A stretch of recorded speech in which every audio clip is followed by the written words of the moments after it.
They called her the useless healer until the Alpha King's wounds could be closed by no other hands. The hospital's fluorescent lights buzzed overhead as Dr. Evelyn Hart scrubbed her hands at the sink, watching the antiseptic foam swirl down the drain. 28 years old, and she'd heard every variation of the same criticism throughout her medical career. Too gentle, not aggressive enough with treatment, lacks the killer instinct for surgery.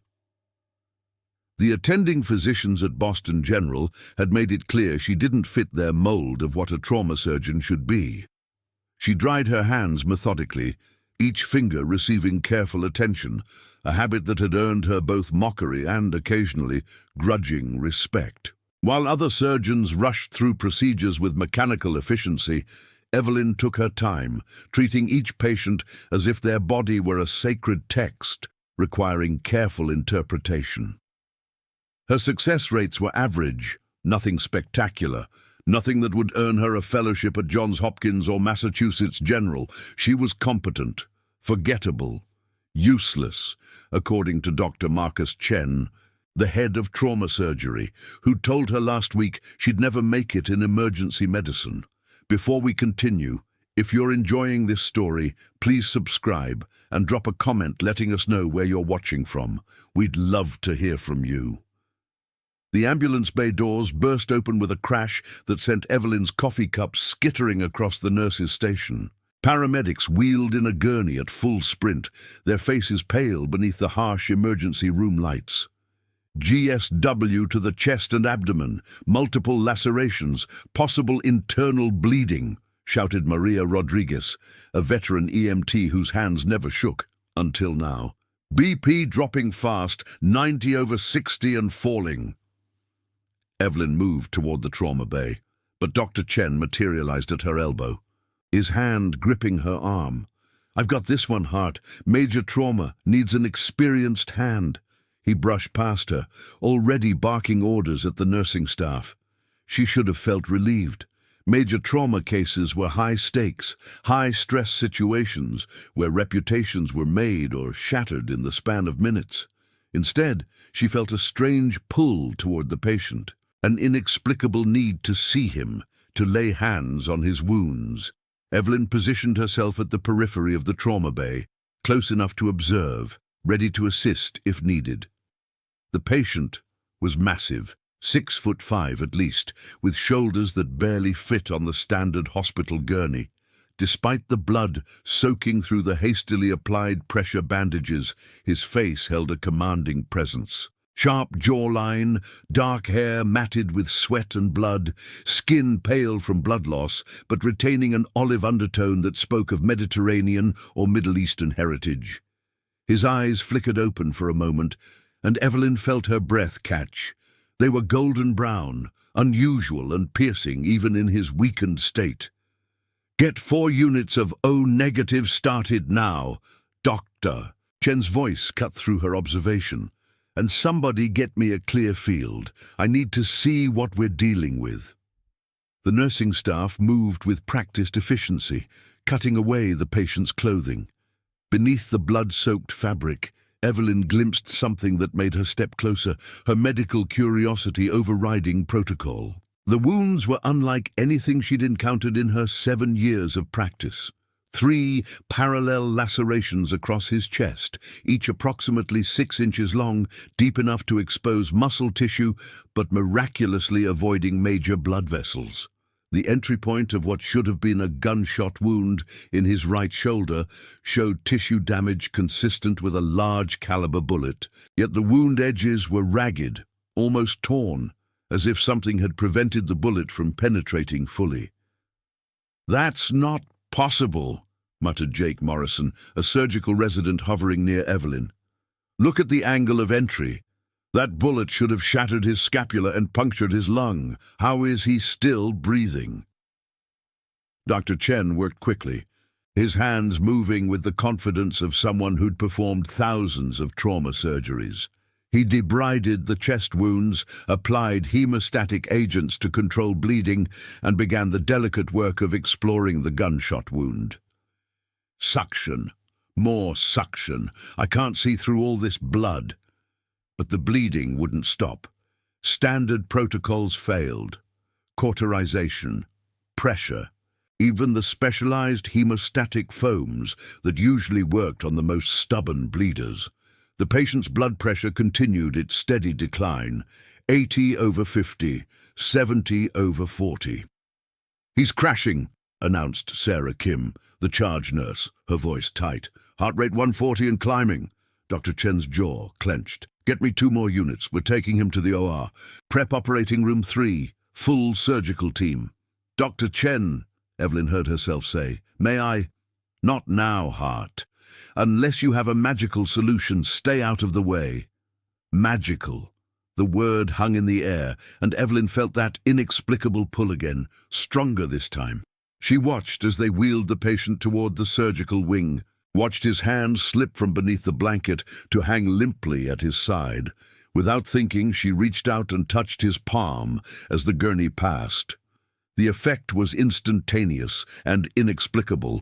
A warmth spread from her fingertips up her arm, not painful but intense, like touching sun-heated stone. The patient's eyes snapped open, locking onto hers. His lips moved, forming words too quiet to hear over the chaos of the emergency room. But Evelyn could have sworn he said, "Finally." Then he was gone, disappearing through the double doors leading to the surgical wing, and Evelyn was left standing in the middle of the trauma bay, her hand tingling, staring at her palm as if it belonged to someone else. "Dr. Hart, you're needed in exam room 4. Possible broken ankle." The triage nurse's voice snapped her back to reality. The next 6 hours blurred together. A parade of minor injuries, a child with croup, an elderly man with chest pain that turned out to be severe heartburn. Standard emergency room fare. But every few minutes, Evelyn found her attention drifting to the surgical board, tracking the status of the mysterious patient. "John Doe," the board read, since he'd arrived with no identification. The surgery stretched on, 2 hours, then 3, then 4.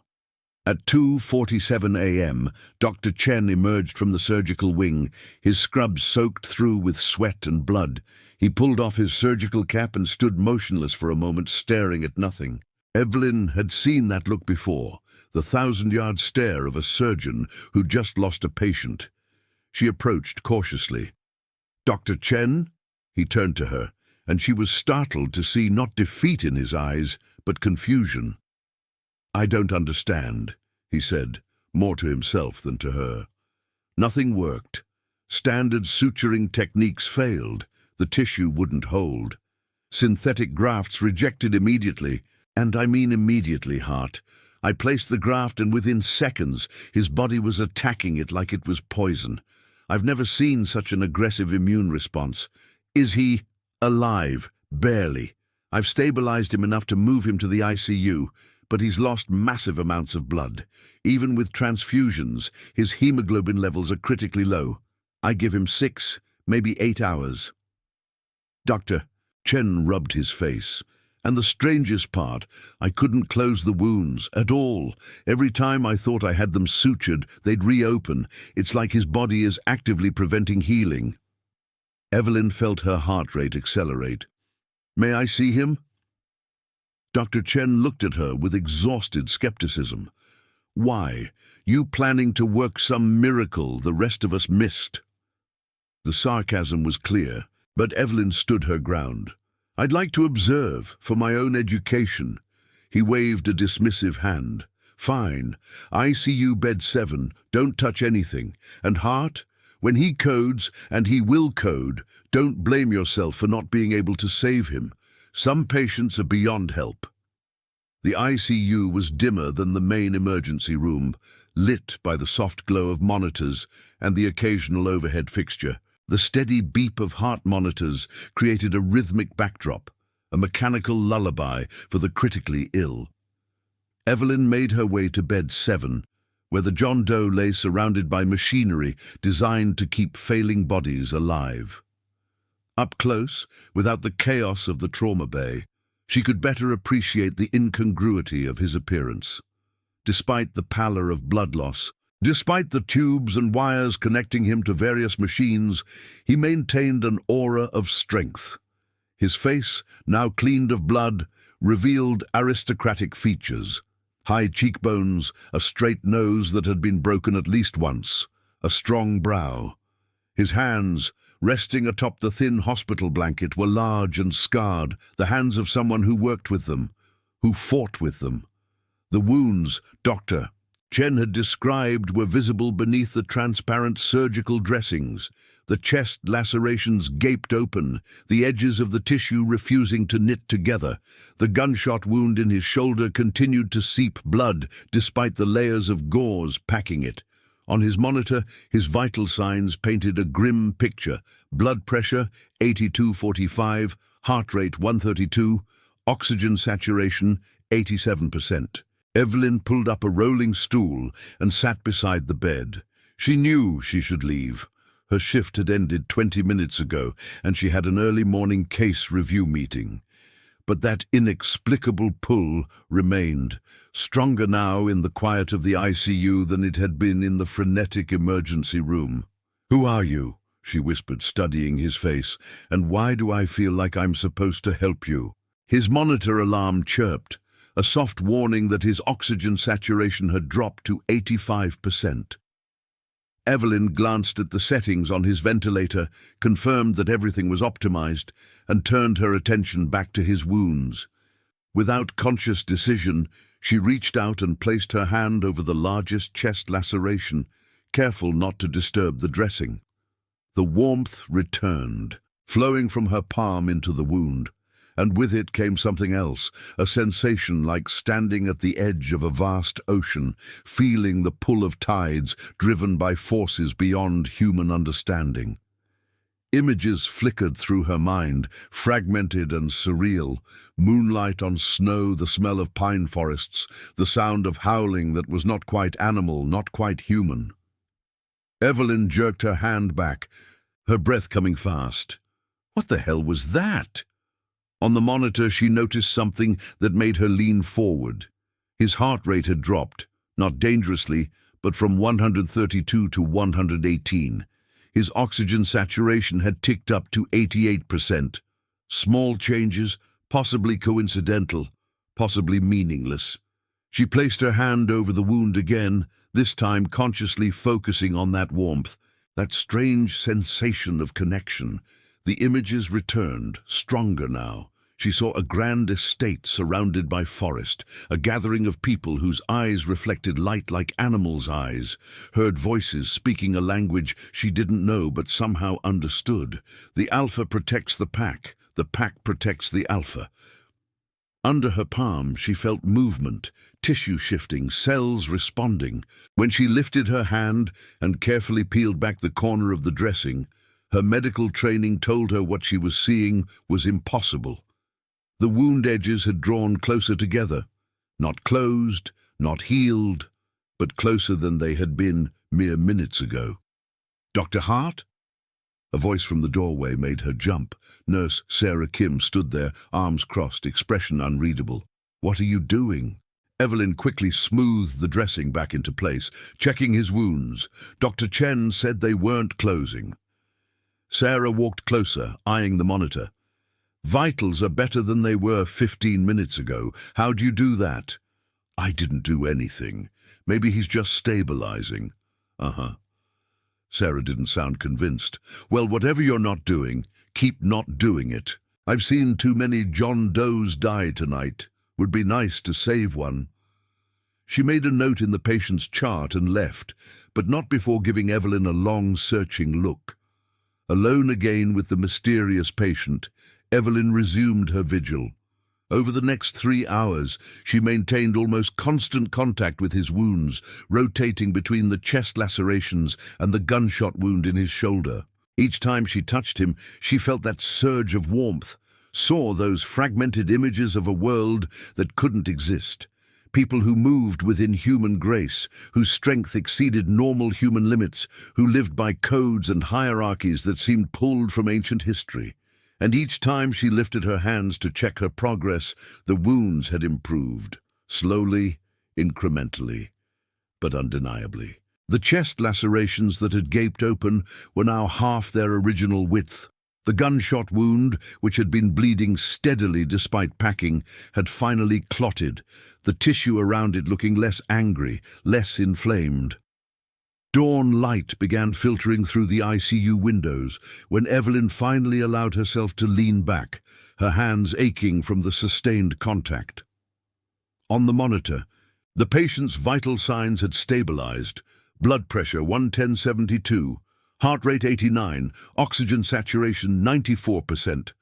Still not normal, still not out of danger, but exponentially better than he'd been when Dr. Chen had given him 6 hours to live. "Impossible," she muttered, examining her hands. They looked normal. No glow, no visible change, no indication that they'd done anything except rest on another person's skin. Yet she'd witnessed the impossible. She'd healed wounds that shouldn't have healed, stabilized a patient who should have died.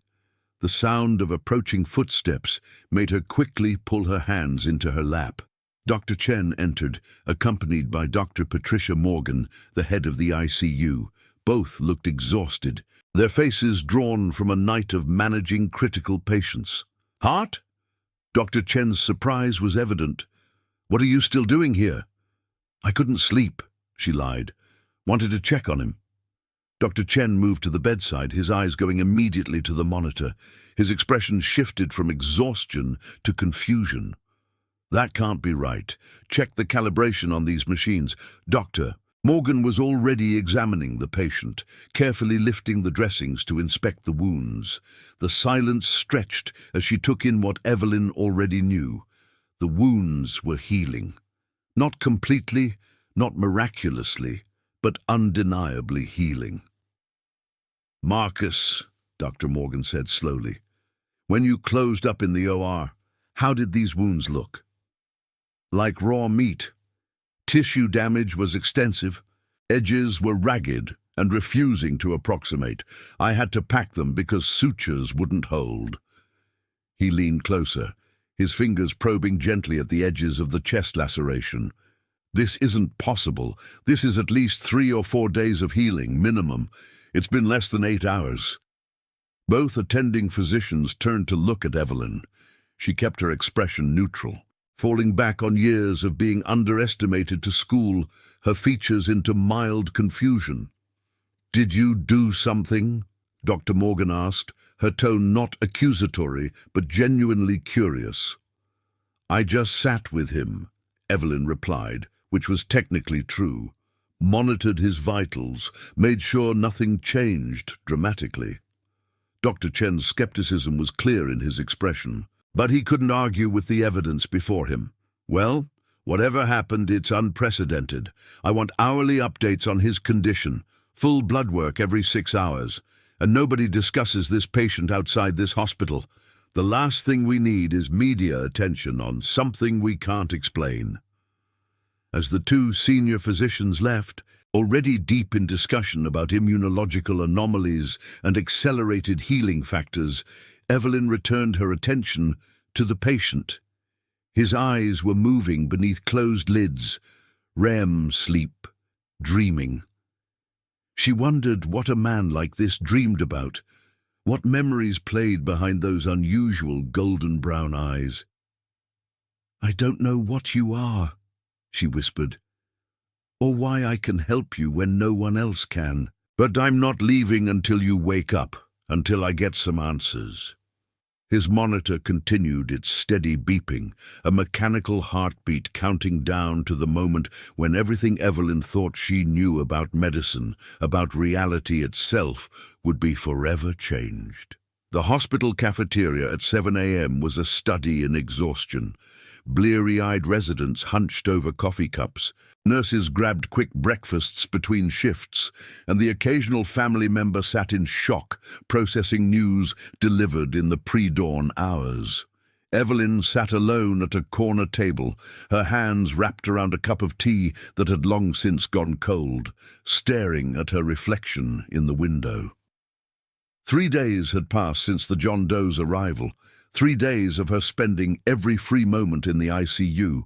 hands pressed to his healing wounds, feeling that impossible warmth flow from her palms into his damaged tissue. The improvements continued, dramatic by any medical standard, impossible by all of them.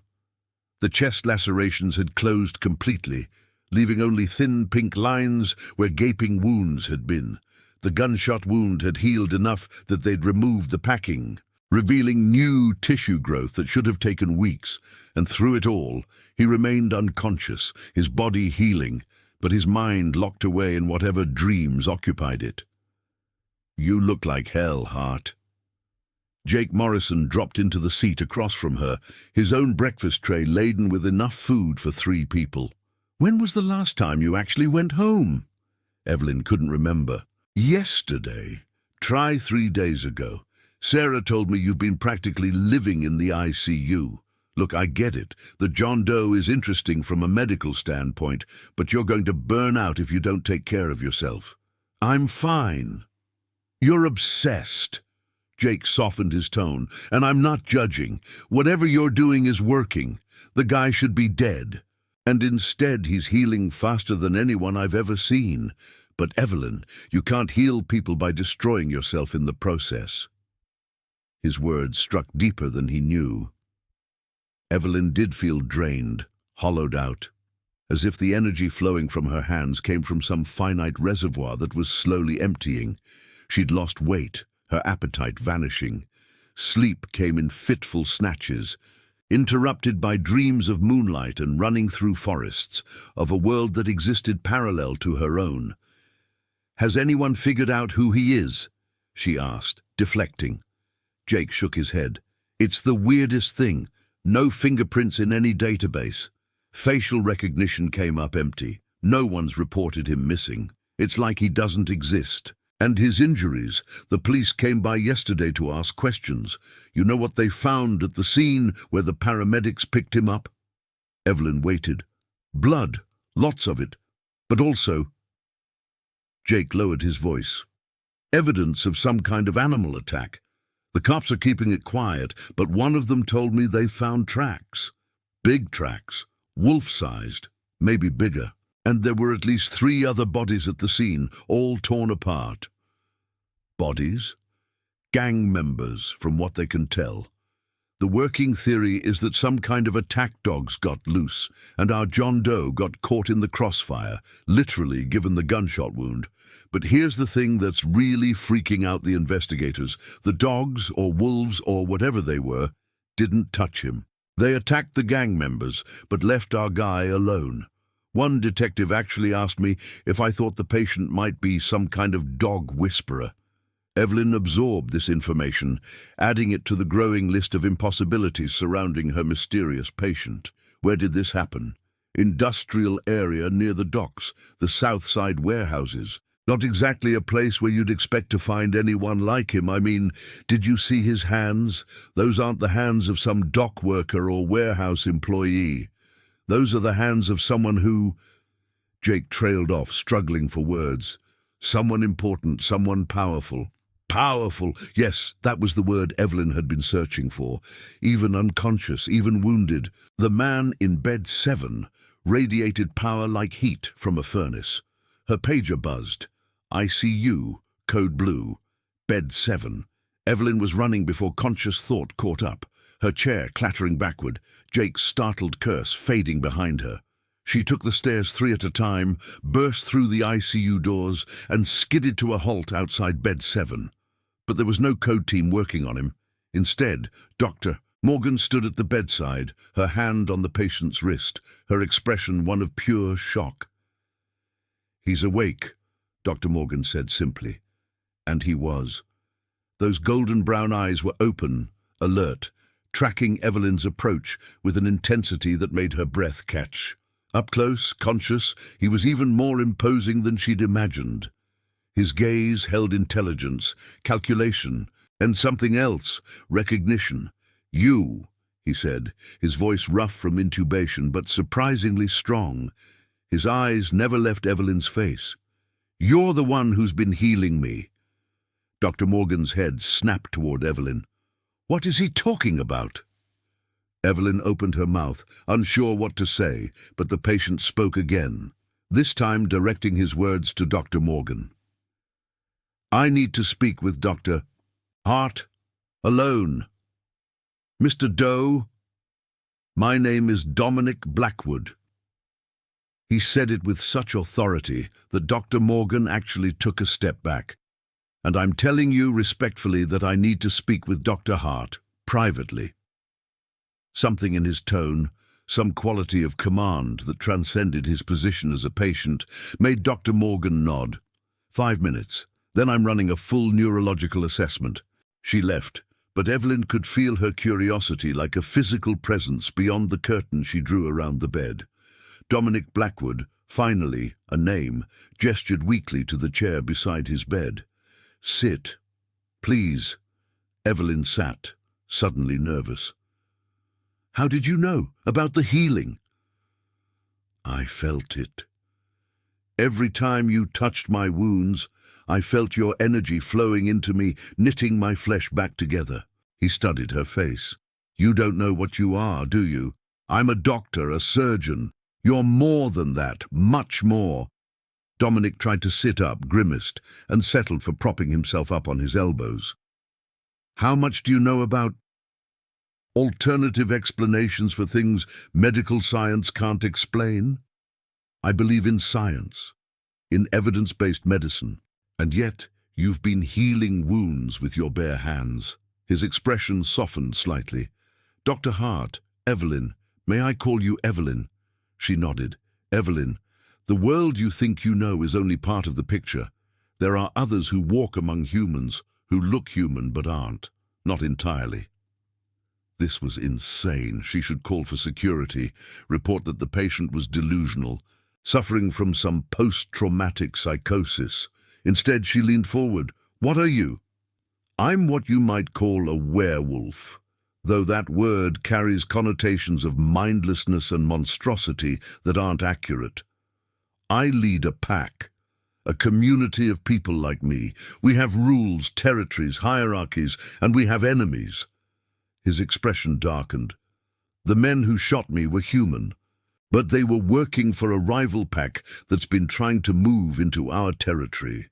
The attack happened during our monthly gathering, when we're most vulnerable." Evelyn's mind raced, trying to reconcile what he was saying with her understanding of reality. Werewolves, shapeshifters. It was mythology, folklore, stories told to frighten children. Except she'd felt that impossible warmth flowing from her hands. She'd seen wounds heal that shouldn't have healed. She'd dreamed of running through forests under moonlight, had felt the pull of something ancient and powerful calling to her. "You said I'm something more than human," she said carefully. "What did you mean?" Dominic's expression grew serious. "In our world, there are some humans born with gifts, healers. They're incredibly rare, precious beyond measure. Their touch can mend wounds that would kill us, can counter the silver poisoning that's lethal to our kind. The bullet in my shoulder was silver. That's why your colleagues couldn't heal me. It should have killed me slowly, painfully, but you—" He reached out, his large hand engulfing hers. "You drew out the poison. You saved my life." The warmth returned at his touch, stronger than before, and with it came a flood of sensation. She felt his heartbeat, rapid but strong, felt the residual pain from his healing wounds, felt something else too, a connection, a bond forming between them like invisible threads pulling taut. "I don't understand," she whispered. "Why me? Why now? I've been a doctor for years, and I've never been able to do anything like this. Healer gifts often remain dormant until they're truly needed, until they encounter someone they're meant to heal." Dominic's thumb traced circles on the back of her hand. "In our culture, when a healer saves an alpha's life, it creates a bond, a permanent connection. I didn't expect to find my healer in a human hospital, didn't expect her to be—" He paused, searching for words. "You. Your healer. I don't belong to anyone." Poor choice of words. "I meant that you and I are connected now, whether either of us planned it or not. You'll feel it, the pull to heal me, to be near me, and I'll feel the need to protect you, to keep you safe." As if to demonstrate, Evelyn realized she was still holding his hand, realized that the thought of letting go created a physical ache in her chest. "This is insane," she said, but without conviction. "Yes," Dominic agreed, "but it's also true. And right now we have a bigger problem." His expression grew grim. "The pack that attacked us knows I survived. They'll come looking for me. They'll come here. This is a hospital. Security won't be enough, not against what's coming."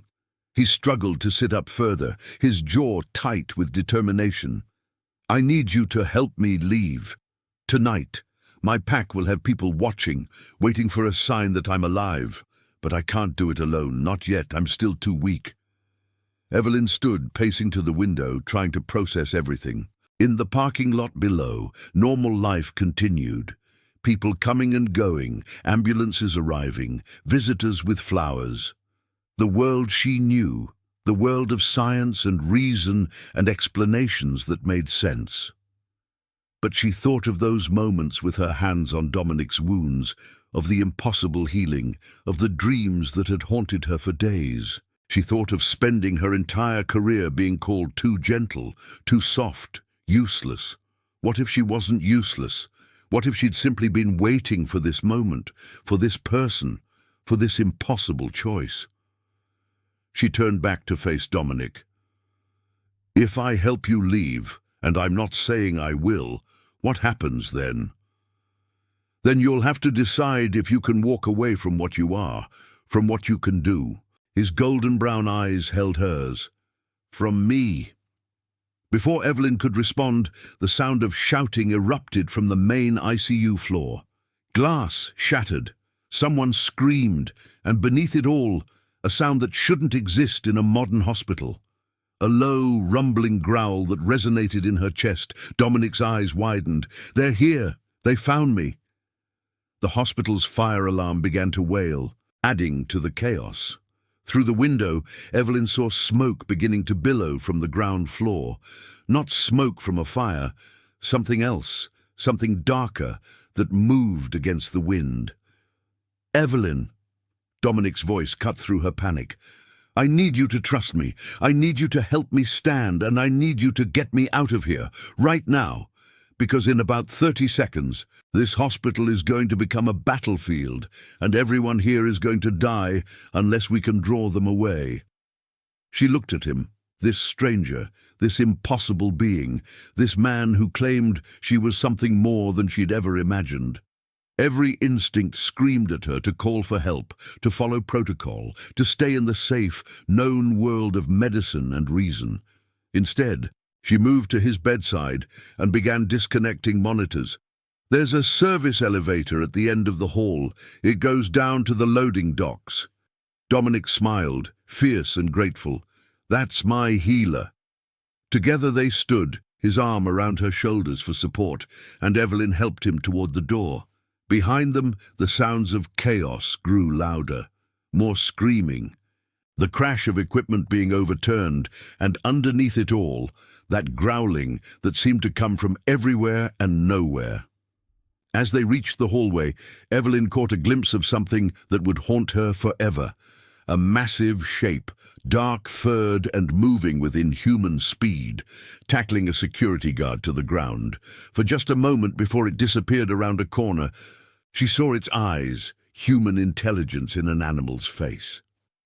"Don't look," Dominic murmured. "Just keep moving." They made it to the service elevator, and as the doors closed behind them, sealing them away from the chaos above, Evelyn realized she'd just crossed a line from which there could be no return. She'd chosen to save this man over her duty to the hospital, over her responsibility to her patients, over everything she'd been taught to value. And as the elevator descended, carrying them toward an uncertain future, she realized something else. She didn't regret it. Not for a moment. The elevator shuddered to a stop at the loading dock level, and the doors opened onto a scene of relative calm. Maintenance workers moved pallets, delivery trucks idled, everything normal and mundane. Evelyn supported Dominic's weight as they moved toward the exit, trying to look casual despite his hospital gown and her blood-stained scrubs. "There!" Dominic nodded toward a black SUV parked illegally near the loading bay. As if on cue, the driver's door opened and a woman stepped out, tall, athletic, with close-cropped dark hair and eyes that caught the fluorescent light like an animal's. "Alpha," the woman said, relief evident in her voice. She moved to take Dominic's other arm, and together they helped him to the vehicle. "We felt the attack begin. Marcus has the pack mobilizing." "Tell Marcus to pull back," Dominic ordered, as they settled him into the back seat. "No direct confrontation yet. We need to understand what we're dealing with." The woman's eyes shifted to Evelyn, who stood uncertainly by the vehicle. "And the human?" "She's not just human. She's the healer." Dominic extended his hand toward Evelyn. "And she's coming with us." Evelyn looked back at the hospital, where smoke now poured from several windows, where sirens wailed and emergency lights flashed. She thought of her apartment, her ordinary life, her career that had always felt like wearing shoes that didn't quite fit. She thought of the warmth in her hands, the impossible healing, the feeling of finally being useful, of having purpose. She took Dominic's hand and climbed into the SUV. As they pulled away from the hospital, leaving behind everything she'd known, Evelyn watched the building recede in the side mirror. Fire trucks were arriving, police cars blocking off streets. Her colleagues would be looking for her, wondering where she'd gone, why she'd abandoned her post. Let them wonder. For the first time in her life, Evelyn Hart knew exactly where she belonged. The safe house was nothing like Evelyn had imagined. She'd pictured something from a spy movie. Industrial, concrete, utilitarian. Instead, she found herself in a spacious loft apartment in what looked like a renovated warehouse, all exposed brick and tall windows overlooking the harbour. The furniture was expensive but comfortable, the kind of place where powerful people lived. The woman who'd driven them, Dominic introduced her as Celine, his second-in-command, had disappeared to secure the perimeter, whatever that meant. Now it was just Evelyn and Dominic, and the weight of what she'd done was beginning to settle on her shoulders. "I helped a patient escape from the hospital," she said, pacing to the window. "I violated every protocol, probably committed half a dozen crimes. They'll be looking for me. They'll be too busy dealing with the aftermath of the attack." Dominic had moved to the couch, looking exhausted but more alert than he had any right to be given his injuries. "Celine made sure there were no clear security camera angles of us leaving. As far as the hospital knows, you disappeared during the chaos. That doesn't make me feel better. You did what was necessary. You saved lives, mine and everyone else's in that hospital. If I'd stayed, the rival pack would have torn through the building looking for me. People would have died." Evelyn leaned her forehead against the cool glass. Below, the harbour was peaceful, boats bobbing gently at their moorings. Normal, safe, everything her world was no longer. "Tell me about them," she said without turning around. "The ones who attacked you, the rival pack." She heard Dominic shift on the couch. "They call themselves the Iron Fang, led by a werewolf named Victor Cross. He's old, powerful, and has been consolidating power across the East Coast for the last decade. My territory, Boston and the surrounding areas, is one of the last strongholds he doesn't control. Why does he want it so badly? Control, resources. Pack politics are complicated, but essentially, the more territory an alpha controls, the more power they wield. Boston is a strategic location, major city, wealthy population, access to Canadian territories. Victor wants it, and he wants me gone."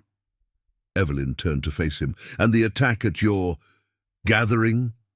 We call it the Moon Court. Once a month, the pack comes together to handle disputes, welcome new members, honor traditions. We're stronger together during the full moon, but we're also more vulnerable to coordinated attacks." His expression darkened. Victor's been watching us, learning our patterns. The attack was precise, calculated. His wolves came in silver-tipped claws and teeth. 3 of my pack members died before we could mount a defense. I'm sorry, so am I.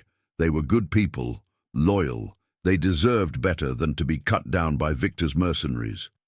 Evelyn moved to sit in the chair across from him, studying his face. Even exhausted and healing, he maintained that aura of command, of controlled power. You called yourself an alpha. What does that really mean? In practical terms, I'm responsible for everyone in my pack, about 40 people in total. I settle disputes, protect them from outside threats, maintain our territory boundaries. I'm judge, protector, and leader. He paused. It also means I'm the strongest. Werewolf society is hierarchical, based on strength and dominance. To become alpha, you either inherit the position or challenge the current alpha and win. Did you challenge someone? My father.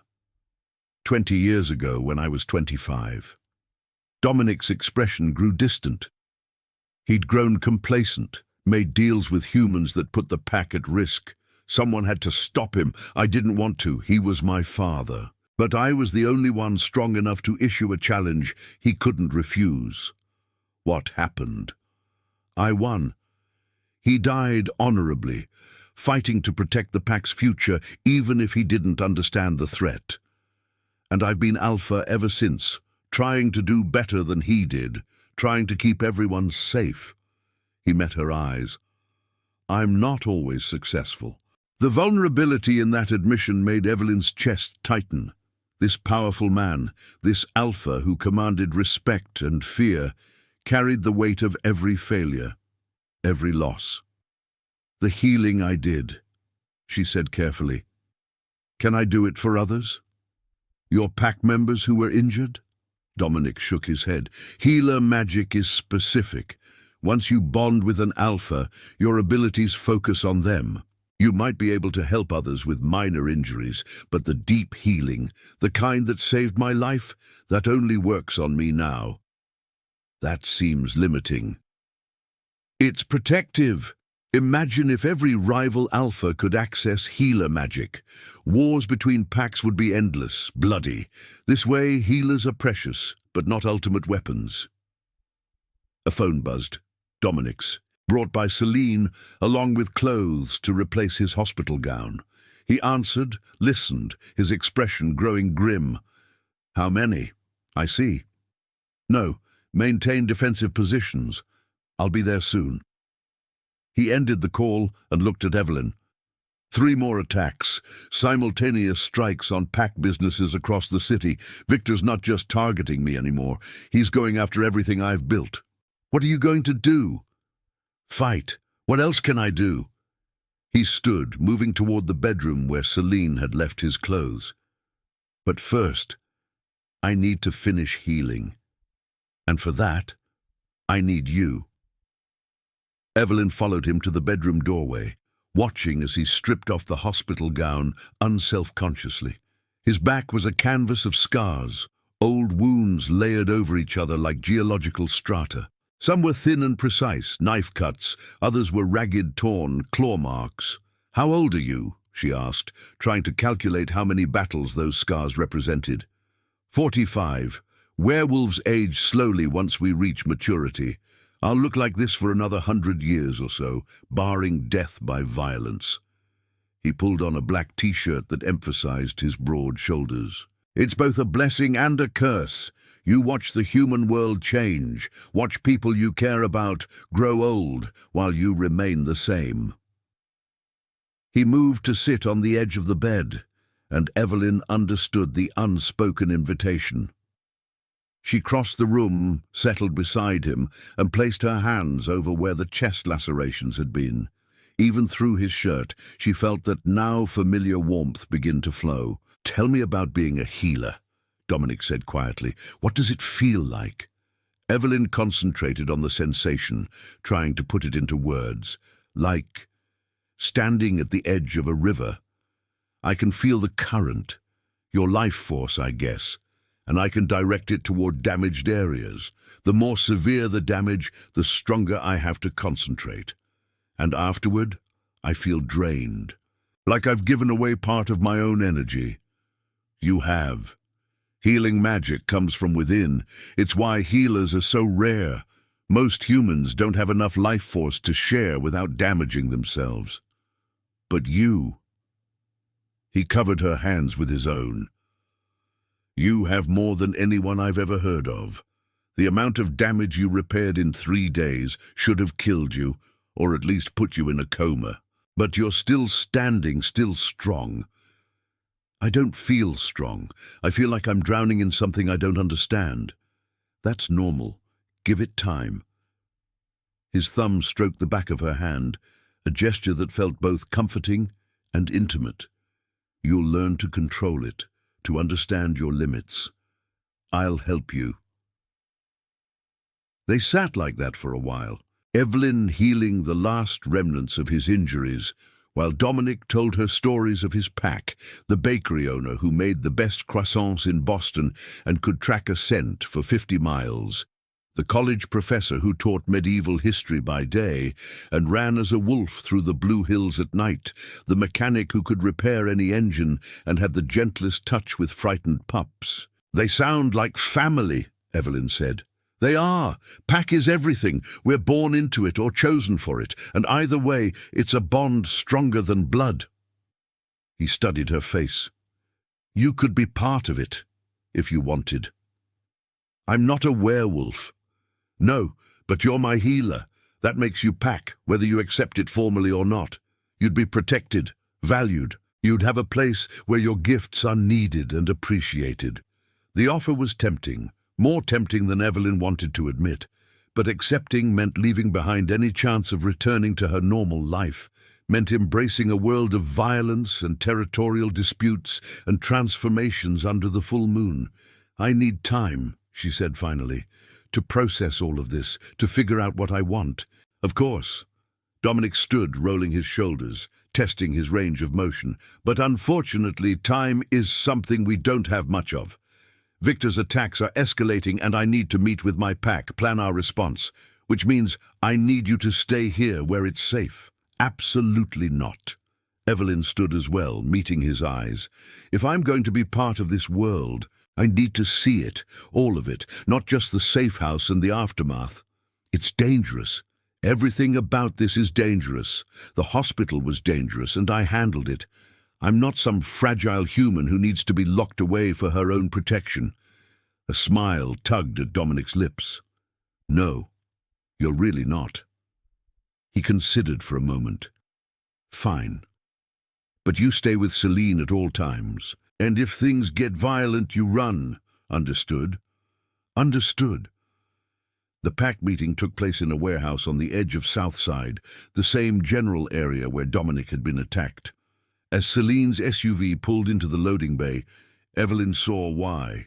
Multiple exits, clear sight lines, and enough space to accommodate a large gathering while still allowing room for transformation, presumably.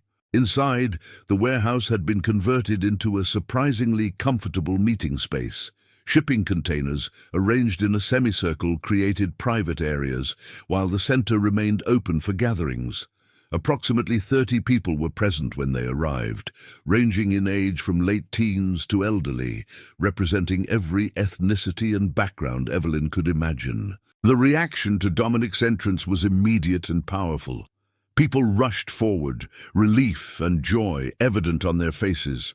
They touched him, hands on his shoulders, his arms, brief embraces, as if confirming he was real, alive. And Dominic received each touch with patience and warmth, the alpha caring for his pack. "Brothers and sisters," he said once the initial greetings subsided, his voice carrying through the warehouse without need for amplification. "I know you've been worried. I know the last few days have been difficult, but I'm here, I'm healed, and we will face what's coming together." A murmur of approval rippled through the crowd, but Evelyn also sensed underlying tension, fear barely contained. A man stepped forward from the group, late 50s, silver-haired, with a lean, rangy build. Alpha, 3 more attacks today. Victor's wolves hit the bakery, the gym, and Marcus's garage. No fatalities, but several injuries. They're sending a message. I know, Thomas. Dominic's expression hardened. Victor thinks he can pressure us into submission or force us to make mistakes. He's wrong. With respect, Alpha, a younger woman spoke up, her voice tight with stress. We're outnumbered. Victor has absorbed 3 packs in the last year. His forces could overwhelm us. Numbers aren't everything, Claire. Dominic gestured to Evelyn, who'd been standing slightly apart from the group. And we have something Victor doesn't, a healer. All eyes turned to Evelyn, and she felt the weight of their scrutiny, their hope, their desperation. She stepped forward, trying to project confidence she didn't quite feel. I'm Dr. Evelyn Hart, and yes, apparently I can heal werewolves. Specifically, your Alpha. Just the Alpha? Thomas asked, his tone sharp. What about the rest of us? I don't know yet, this is all new to me, but I'll help however I can. A woman in her 70s approached, her movements careful but her eyes sharp. May I? At Evelyn's nod, the woman took her hand, then gasped softly. She's powerful. The life force in her is extraordinary. Alpha, where did you find her? She found me, or fate did. Either way, she's here and she's under pack protection. The elderly woman smiled at Evelyn. I'm Margaret. I've been with this pack for 40 years, and I've never felt power like yours. You are a gift, child. Don't ever doubt that. The warmth in Margaret's words eased some of Evelyn's tension. Others approached, introducing themselves, welcoming her with a genuine kindness that surprised her. These weren't the monsters of folklore. They were people, ordinary people dealing with extraordinary circumstances. The strategy session that followed was complex and detailed. Dominic laid out Victor's attack patterns, identified likely targets for future strikes, and assigned pack members to defensive positions. Watching him lead, Evelyn understood why these people followed him. He was decisive, but listened to input. He was commanding, but not autocratic. He cared genuinely, deeply about each person in this warehouse. What about challenging Victor directly? Celine asked. Alpha to Alpha, winner takes all territories. Dominic shook his head. He won't accept. He knows I'm still recovering, and he's too smart to give me time to reach full strength. No, Victor will keep attacking, keep pressuring, until he thinks he's weakened us enough for a final assault. Then we take the fight to him, Thomas suggested. Hit his businesses, his wolves. Make him react instead of always being on defense. That's what he wants, to provoke us into making mistakes, overextending our resources.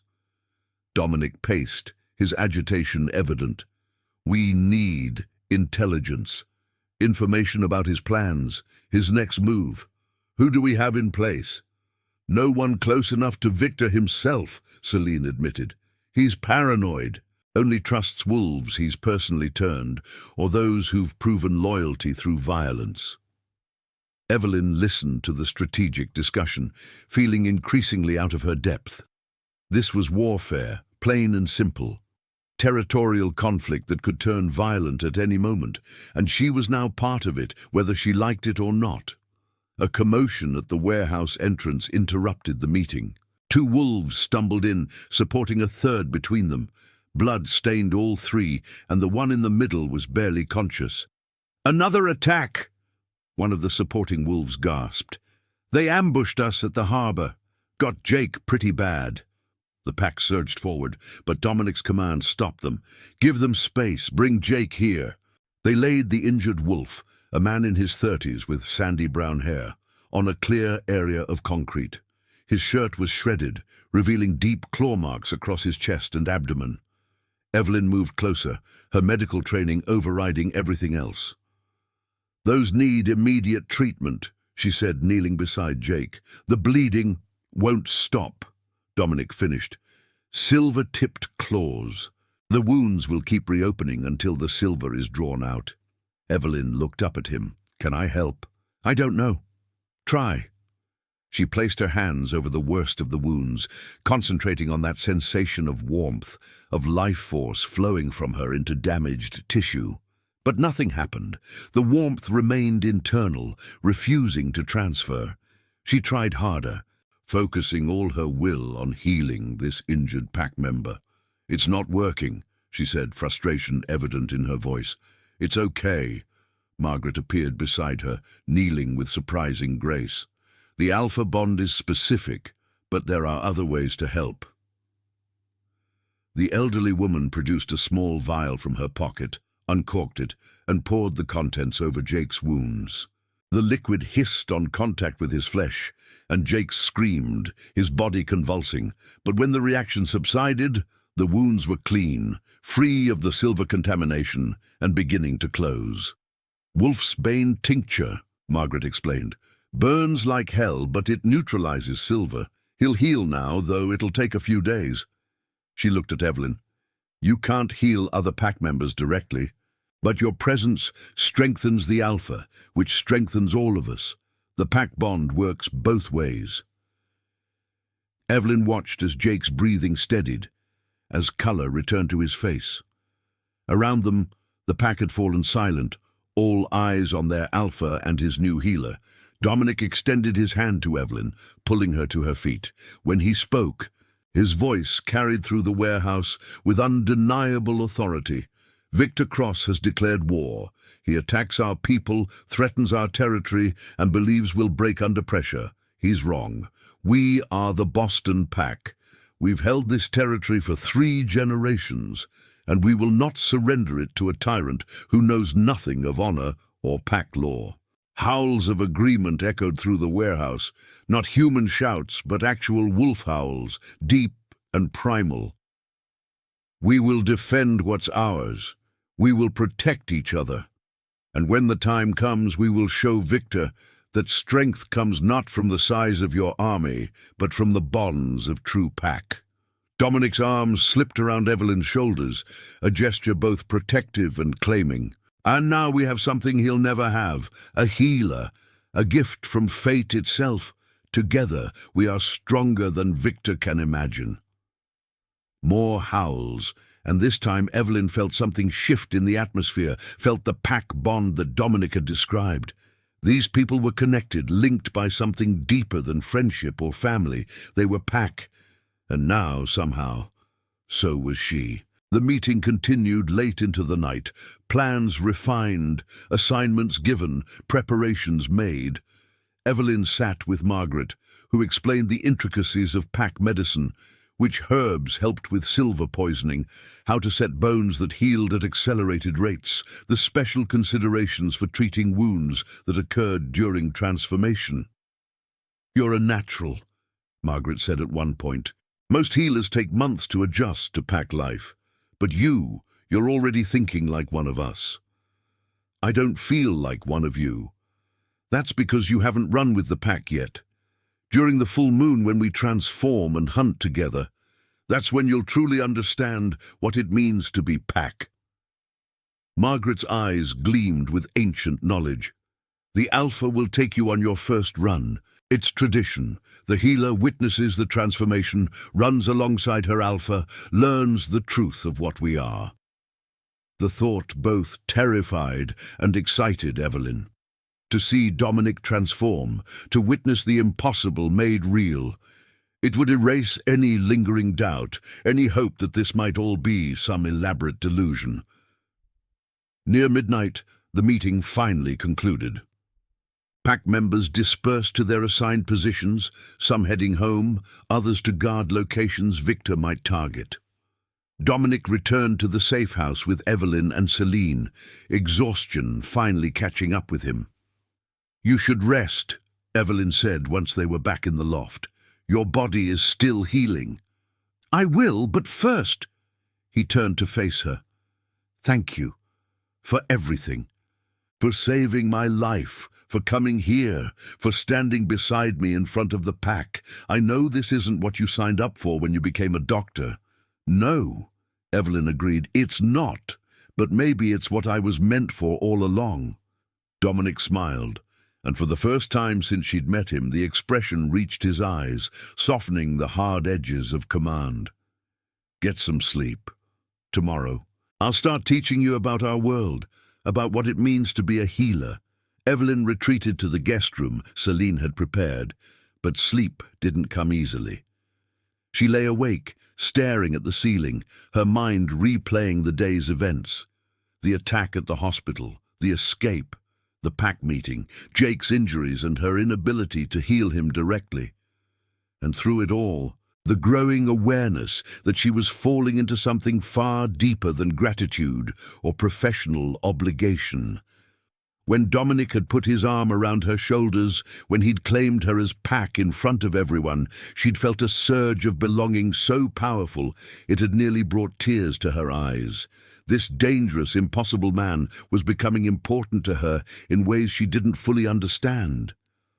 The next 2 weeks passed in a blur of learning and adaptation. Margaret became Evelyn's teacher, instructing her in pack medicine and healer lore. Dominic spent hours explaining werewolf society, their laws and customs, the complex web of alliances and rivalries that governed interactions between packs. And every night, Evelyn healed him, not because he needed it anymore, but because the connection between them grew stronger each time they touched. The alpha bond, Margaret called it, a relationship as old as werewolf kind itself. Victor's attacks continued, but followed a pattern now. Quick strikes, testing defenses, probing for weaknesses. 3 pack members were injured in various incidents, but there were no fatalities. It felt like a waiting game, both sides preparing for something bigger. The full moon approached, and with it Evelyn's first hunt with the pack. "You don't have to do this," Dominic said the evening before the moon reached fullness. They stood on the loft's balcony, watching the sun set over Boston Harbor.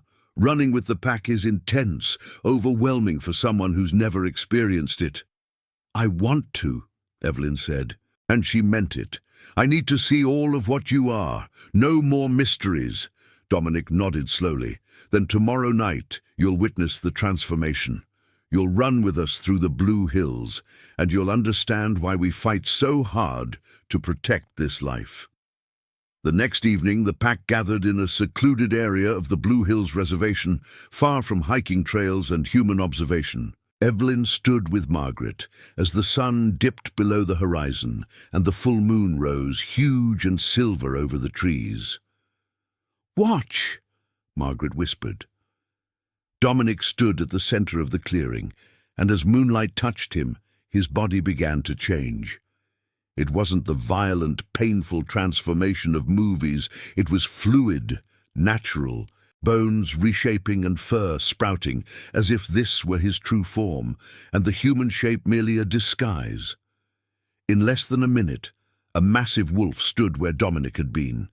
He was larger than any natural wolf, his fur dark as midnight except for silver markings across his chest, and his eyes, those golden brown eyes, remained exactly the same, intelligent and focused. Around the clearing, other pack members transformed, each wolf unique in size and coloring. Some were grey, others brown or red-tinted, but all maintained that spark of human intelligence in their eyes. Dominic approached Evelyn in wolf form, and she found herself unafraid. She reached out, running her fingers through his thick fur, feeling the warmth of his body, the steady rhythm of his heartbeat. He pressed his head against her palm, and she felt the bond between them pulse with energy. Then he turned and howled, a sound that resonated through the forest and through Evelyn's very bones. The pack answered, dozens of voices raised in harmony, and together they began to run. Evelyn ran too, following on human legs as the pack raced through moonlit forest. She couldn't keep their pace, but she didn't need to. Dominic stayed near her, matching his speed to hers, occasionally circling back to brush against her side. The joy in their movements, The pure freedom of running under the moon infected Evelyn with euphoria she'd never experienced. This was what it meant to be Pack, this connection, this shared purpose, this perfect moment of being exactly what you were meant to be. They ran for hours, until Evelyn was exhausted and exhilarated in equal measure. When they finally stopped in a clearing where a stream burbled over rocks, Dominic transformed back to human form, as did the others. "Now you understand," he said, slightly breathless, his eyes bright with moonlight and joy. "Yes," Evelyn agreed. "Now I understand." He pulled her close, and she went willingly, resting her head against his chest, listening to his heartbeat gradually slow. Around them, the Pack celebrated, their voices carrying through the forest. Laughter and howls intermingled, human and wolf existing in perfect harmony. "Evelyn," Dominic said quietly, his lips against her hair, "I need you to know. Whatever happens with Victor, whatever comes next, you've given me something I never expected to find. Hope, purpose beyond just survival. You've reminded me why we fight to protect this life." She looked up at him, saw the vulnerability beneath the Alpha's command, saw the man who carried the weight of so many lives on his shoulders. "Then let's make sure we survive," she said, "whatever it takes." Dominic smiled and kissed her forehead, a gesture of tenderness that made her heart ache. "Whatever it takes," he agreed. But even as they stood there, surrounded by Pack and moonlight, Evelyn felt a chill run down her spine. Somewhere out there, Victor Cross was planning his next move, and when it came, everything they'd built, everything they'd found in each other, would be tested in ways neither of them could imagine. The war was coming, and the useless healer would have to become something more, a warrior, a protector, a force capable of standing against the darkness threatening to consume them all.